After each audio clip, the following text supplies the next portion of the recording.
大家好，我是宋雅老师。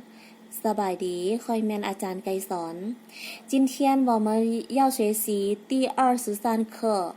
这是火车站บทที่23นี่แมนสถานีรถไฟ今天我们要学习的是แปลว่าแมน是动词เป็นคำกรรมะมื้อนี้เฮาสิมาเรียนคำศัพท์หนึ่งก็คือว่าคำว่า是แปลว่าแม่นเนาะ接下来我们可以把是来造成句子按照这个结构按照句子结构我们可以把这那加是加某处这แปลว่านี่หน้าแปลว่านั่นบวกให้ชื่อบวกให้โมชูแปลว่าสถานที่ก่อนอื่นหมดเฮามาทำความรู้จักกับสถานที่ก่อนเฮาเรียนผ่านมาแล้วบางคำศัพท์เกี่ยวกับสถานที่ตัวอย่างว่าหัวเชอจานหัวเชอจาน二飞机场飞机场三饭店饭店四医院医院五电影院电影院หัวเชอจานแปลว่าสถานีรถไฟเฟยจีฉางแปลว่าสนามบินฟานเตียนแปลว่าห้านอาหารอีหยันแปลว่าโรงหมอเตี้ยนหญิงหยันแปลว่าโรงหนัง现在来跟我读อ่านน้ำหลังอาจารย์เนาะหัวเชอจาน飞机场饭店医院电影院ใจเกินวัตถุอ่านอีกเทื่อนึงหัวเชอจาน飞机场饭店医院电影院现在我们要把这些生词来造句นะเขาเอาคำศัพท์เหล่านั้นมาสร้างเป็นประโยค按照这个句子我们可以造成句子อิงใส่โครงสร้างของประโยคเขาสามารถสร้างประโยคได้一这เขาสามารถเลือกเอาเจอหรือว่าหน้าก็ได้แต่อาจารย์เลือกเอาเจอนี่นะเจอ是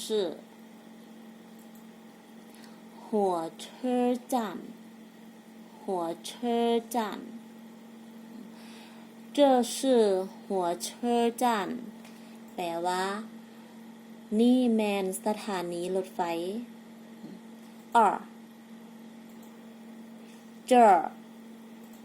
是飞机场这是飞机场แปลว่านี่แมนสนามบิน三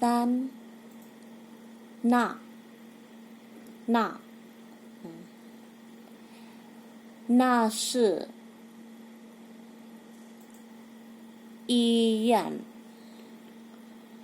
那是医院แปลว่านั่นแมนโรงหมอ现在来跟我读มาน้ำหลังอาจารย์เนาะ这是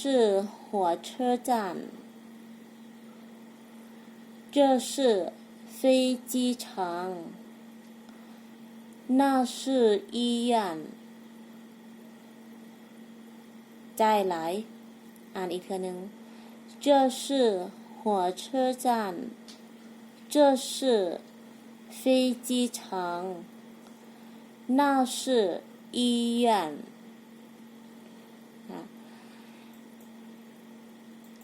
我们还可以造成疑问句พวกเรายังสามารถสร้างเป็นประโยคคำถาม如果我们要造成疑问句我们就要把吗放在句子后面这那家是加某处再加吗คันเฮาอยากสร้างเป็นประโยคคำถามเฮาเพียงแต่เอาคำว่ามาวางไว้อยู่ท้ายของประโยคเฮาก็จะได้เป็นประโยคคำถามเนาะมีความหมายว่าบ่ไปเบิ่งประโยคตัวอย่างA这是火车站吗นี่แมนสถานีรถไฟบ่ B ตอบ这是火车站นี่แมนสถานีรถไฟ2A那是飞机场吗นั่นแมนสนามบินบ่ B ตอบ那不是飞机场那是火车站นั่นบ่แมนสนามบินนั่นแมนสถานีรถไฟอาเซียนใจไหลเกินว่าตัวอ่านน้ำหลังอาจารย์这是火车站吗这是火车站吗 B 这是火车站2A 那是飞机场吗那不是飞机场那是火车站ใจหลายอ่านอีกเทื่อนึง这是火车站吗这是火车站那是飞机场吗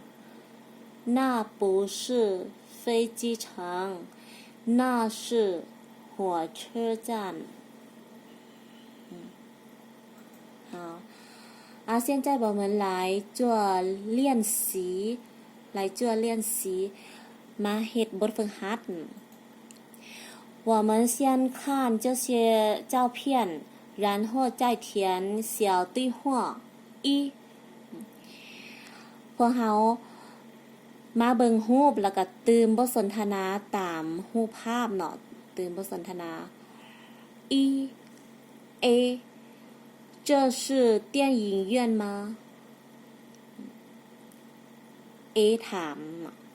B จะมา回答 B จะตอบจังไดเมื่อ A ถามว่า这是电影院吗2A ถาม这是飞机场吗 B จะมา回答 B สิตอบจังได3A จะมา问B 才回答这是火车站 A สิถามจังได B จึงตอบว่า这是火车站อันนี้แมนเวียกบ้านบทฝึกหัดนี่เนาะให้แต่ละคนแก้บทฝึกหัดนี้ใส่ปื้มแล้วถ่ายรูปส่งมาให้อาจารย์กวดเป็นคะแนนเลยกวดเอาเป็นคะแนนประจำเดือนเนาะ好啦谢谢大家再见